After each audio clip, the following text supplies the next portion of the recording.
Orange और red colour की जलेबी तो आपने देखी होगी, लेकिन कभी काले रंग की जलेबी देखी है आपने? हाय, मैं हूँ दिव्या और मैं बनाने जा रही हूँ आज जलेबी। इसे इमरती भी बोलते हैं। तो आज हम मैदे से नहीं, उड़द की दाल से बनाएंगे, वो भी 15 मिनट में।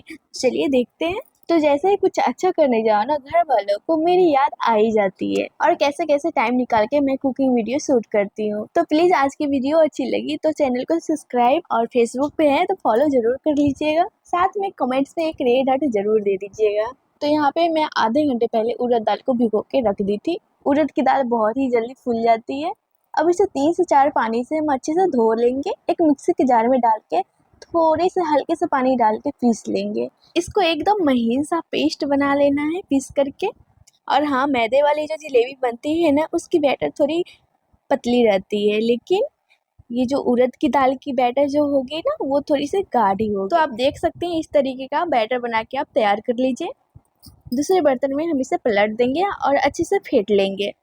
एक ही डायरेक्शन में हम फेंटेंगे ना, तो इसमें हवा भर जाएगी। और फिर हम इसे चेक करेंगे पानी में डाल के। एक छोटे कटोरी में पानी डाल लीजिए और उसके बाद इस तरीके से आप डाल के चेक कर लीजिए। पानी के ऊपर फ्लोटिंग करने लगे, तैरने लगे, तो इसका मतलब बैटर हमारा जलेबी बनाने के लिए एकदम परफेक्ट है। और जैसे ही घर वालों को पता चले ना कि जलेबी बन रही है, तो उन लोगों को बहुत ज़्यादा ही भूख लग जाती है। तो मेरे पास ये येलो कलर का प्रसाद वाला प्लास्टिक था, जो हम लोग प्रसाद बांटते हैं, उसी में हम इसे पैक कर दिए। इधर हमारा मोबाइल भी आराम से गिर गया। यहाँ पे हम 2 कप चीनी और 2 कप पानी डाल के हम चाशनी बना लिए थे। चाशनी को चेक करने के लिए दोनों फिंगर से हम चेक करेंगे, चिपचिपी हो तो एकदम परफेक्ट है चाशनी। तो यहाँ पे चलिए हम इमरती तलते हैं।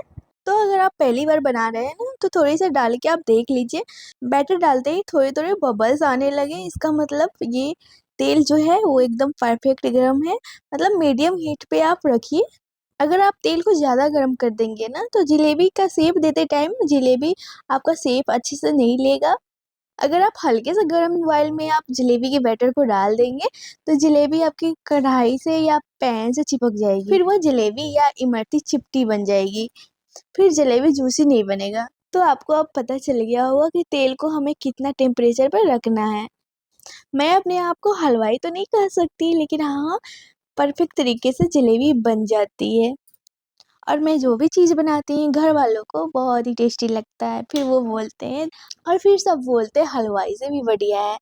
इसलिए मुझे बना करके खिलाना बहुत ही पसंद है, क्योंकि तारीफ भी मिलती है इसके पीछे। तो इमरती को हम दोनों तरफ से क्रिस्पी होने तक तल लेंगे। गैस की फ्लेम मीडियम टू लो कर देंगे और दोनों तरफ से सेक लेंगे। अब जलेबी अच्छे से सीख चुका है, वो कैसे पता करें? तो एक है, देखते होंगे जब आप जलेबी के बैटर डालते हैं तो बबल्स आती है, और जब जलेबी निकालते हैं तो बबल्स नहीं आती है। इमरती को आप तेल से निकालते हुए गर्मा गर्म चाशनी में डाल दीजिए। चाशनी हमारा ज़्यादा गर्म नहीं होना चाहिए और ज़्यादा ठंडा भी नहीं होना चाहिए।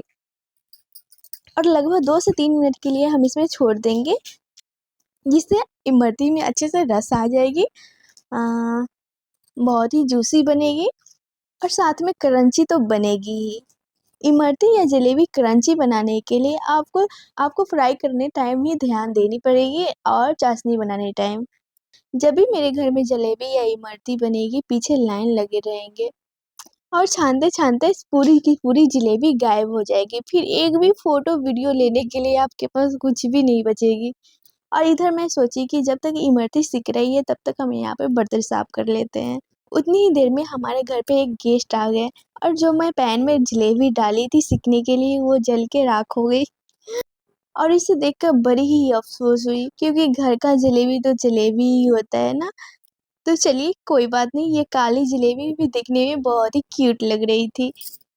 अब यहाँ पे हम जलेबी के साथ कुछ तीखा तो होना चाहिए ना, तो यहाँ पे हम भंडारे वाले आलू की सब्जी बना रहे थे और कचौरी बना रहे थे। वीडियो में कुछ लोग कहेंगे आपकी कढ़ाई बहुत गंदी है। पता नहीं मैं इस कढ़ाई में क्यों बार बार बनाना पसंद करती हूँ। इस लोहे की कढ़ाई में मैं जब भी बनाती हूँ ना सब्जी वगैरह, तो बहुत ही टेस्टी बनती है। इसलिए मैं बार बार इसी में बनाती हूँ। और फिर मैंने लगाई थाली, और जो गेस्ट आए थे पहले उन्हें मैं दी, और उसके बाद घर के सभी लोग एंजॉय किए।